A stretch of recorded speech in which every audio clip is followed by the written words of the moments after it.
Nevaljali Deda Mraz. Dobrodošli u novu priču za decu. U zemlji Laponije oglasilo se zvono za uzbunu. Nekoliko manjih vilenjaka je moralo da zavrne rukave i vuče pomalo pohabano debelo uže. A još dvojica su pokušavala da se popnu uz njega i sednu na metalni deo, kako bi omogućili da ta ogromna glasna stvar zvoni i zvoni, pozivajući na paniku svih. Zašto? Zato što je Deda Mraz poludeo, eto zašto. Mašina, tačnije veliki kompjuter koji su postavili pre nekih 10 godina u sobu za dobričine i nevaljalčine je skroz pomahnitao. Nije mogao da očita podatke koji su svim vilenjacima potrebni, a to su koja su deca dobra, a koja su deca nevaljala. U skladu sa tim su i dobijali ili nisu dobijali paketiće. Ali ove godine je Deda Mrazu nešto kliknulo, zato je mašina sada po prvi put nakon decenije poludela. I to što je kliknulo Deda Mrazu može mnoge roditelje, bake, deke, tetke, strine, ujne, uje, komšije, vaspitačice, učiteljice i slične da frapira. Zato vilenjaci nisu znali šta da im kažu, kako će poklone doneti ove godine. Jer je Deda Mraz napravio proglas. Sva deca, bilo da se ponašaju dobro ili nevaljalo, dobit će poklon. Stari vilenjaci su gunđali i stresirali se od muke. Neki su čak i pretili kako će da porazgovaraju sa Deda Mrazom, jer je očigledno upao u krizu srednjih godina. Šta god im to značilo, to su odrasli voleli da kažu za druge odrasle kada vide da su ovi pomalo skrenuli. Bilo je i baba vilenjačica koje su se okupljale između rafova igračaka i pokrivale usta rukama, šokirane novim tajnama i pričama o Deda Mrazu koje su se ispredale kroz čitavu fabriku igračaka. Ali Deda Mraz u celoj toj priči on je znao da to što radi, to sve ispravno. I baš kako je znao da je to sve ispravno, osjećao je to svakom ćelijom svog bića, tako je isto znao i da ga ne razumeju, posebno stariji vilenjaci, posebno roditelji nevaljale dece. Za dobro je znao, roditelji su navikli da su dobri, ali možda se nikada nisu zapitali zašto su toliko dobri. Je li to stvarno zato što su baš dobri? Ili je to zato što se tako prave da bi im udovoljili? Smučila mu se mašina koja je sortirala dečicu u procente i tajno jedno veče na početku decembra je čekao dok svi vilenjaci nisu zaspali. Poneo je samo najpotrebniji alat, poput šrafcigera i nekih ključeva. Čini mi se da je bio čak i ključ 13. Dok je mesečina padala po snegu koji u Laponiji padne još početkom novembra, a nekad i ranije, sa svojim blago škriputavim čizmama uputio se u sobu za dobričine i nevaljalčine. Obrni, okreni, šraf ovaj, šraf onaj i op, ekran mašine je počeo da igra. Pojavio se mali dinosaurus koji je šetao po ekranu i govorio: Ja ništa ne znam, ja nisam za kompjutere. Ja ništa ne znam, ja nisam za kompjutere. Deda Mraz se malo nestašno nasmejao, a onda je kao pravi dečačić za kojim se viču da je nevaljalko, pakosno pogledao mašinu. Izblejio se. I tako dođu smo do današnjeg dana, kada je ostalo malo do Nove godine i Božića, a vilenjaci i dalje ne znaju kako da poprave mašinu, jer je neko baš namerno kvari. I kao da Deda Mraza nimalo ne zanima sve.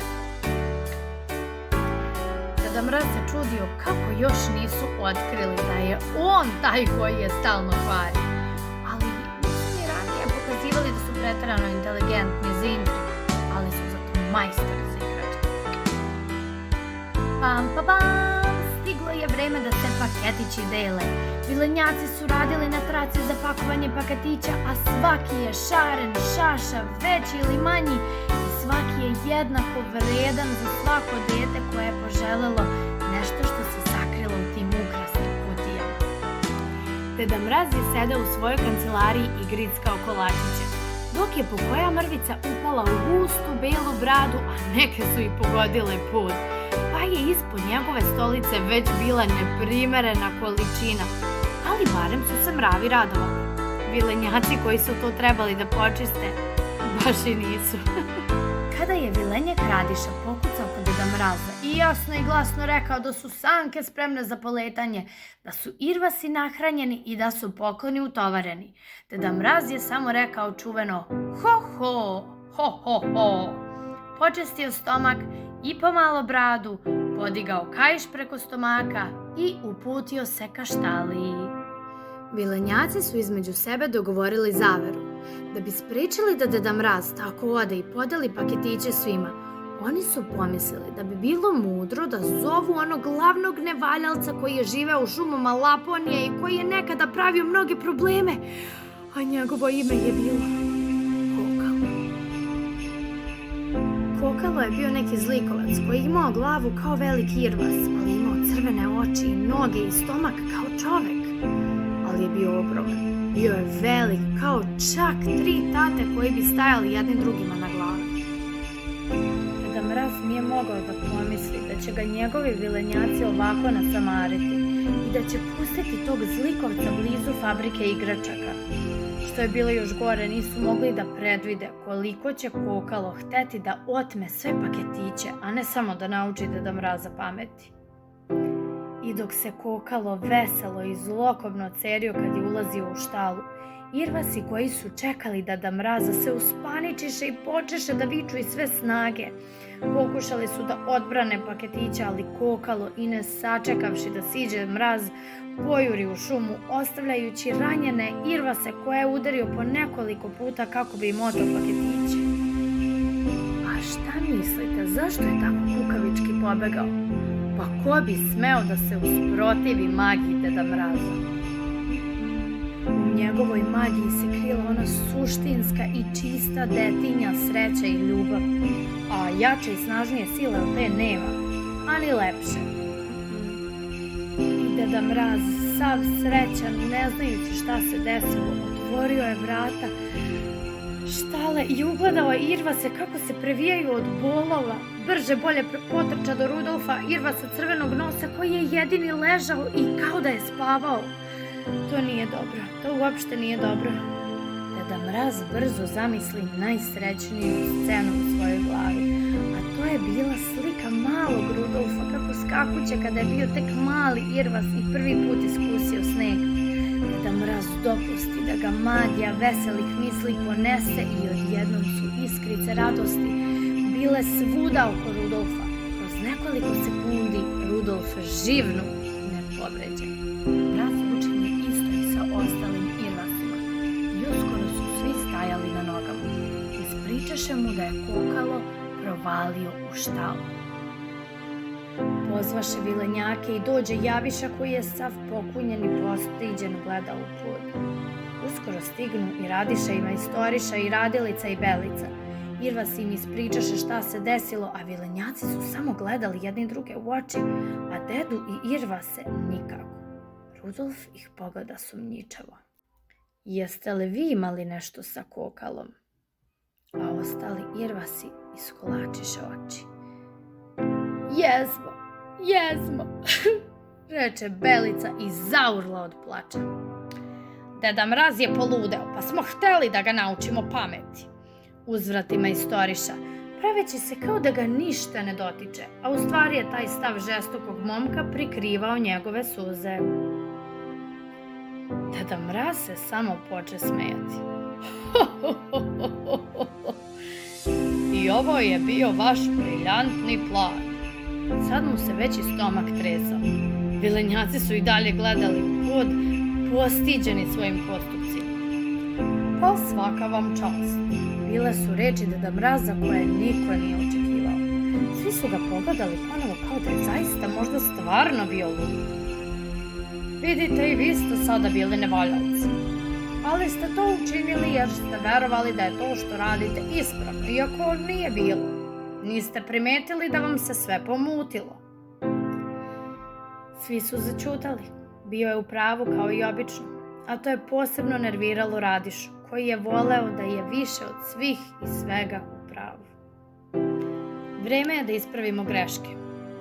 A to je ono što ćemo naučiti svu decu sveta. Da nije poenta da li se pravite da ste dobri ili ste zaista dobri. Ili da li se pravite da ste nevaljali ili ste stvarno nevaljali. Najvažnije je priznati grešku i pretvoriti je u nešto lepo i korisno. I tako vilenjaci uzeše baterijske lampe, baklje i sveće. Irvasi okačiše zvonca koja sjeju oko vrata, a Deda Mraz pozajmi naočare za noćni vid iz jednog paketića od jedne devojčice koja je napisala u pismu da želi opremu za špijune u paketiću. Šuma je bila mračnija jer su mesečinu zaklanjala stabla i krošnje zimzelenog drveća, ali mogli su još uvek da vide kokalove tragove u snegu. Prateći ih i trudeći se da se ne čuje škripa snega, svi su šetali polako dok su im srca kucala kao da trče. Skoro svi vilenjaci su bili preplašeni, ali nisu ostavili Deda Mraza i Irvasa da idu sami, znajući da su im oni zakovali čuvek. Dok su se šumili, jedan vilenjak primeti poklon u snegu. Pokaza rukama kao pravi vojnik u špijunaži ostalima i svi su pošli da vide šta se tu desilo. Na poklonu je pisalo: za Kaška sa puno ljubavi, Deda Mraz. A iz poklončića se tiho čuo voz koji je počeo da vozi po pruzi. Ču, ču, ču, ču. Deda Mraz 2 puta brzo protresa kutiju i voz učuta. Kokalo je bio blizu i bio je nemaran. Poklončići su uskoro bili na sve strane, a vilenjaci su ih skupljali u velike crvene džakove pre nego što ih sneg pokvasi. Žureći, Belica nije primetila da je ispred nje tik iza jednog stabla vrebalo čudovište sa crvenim očima.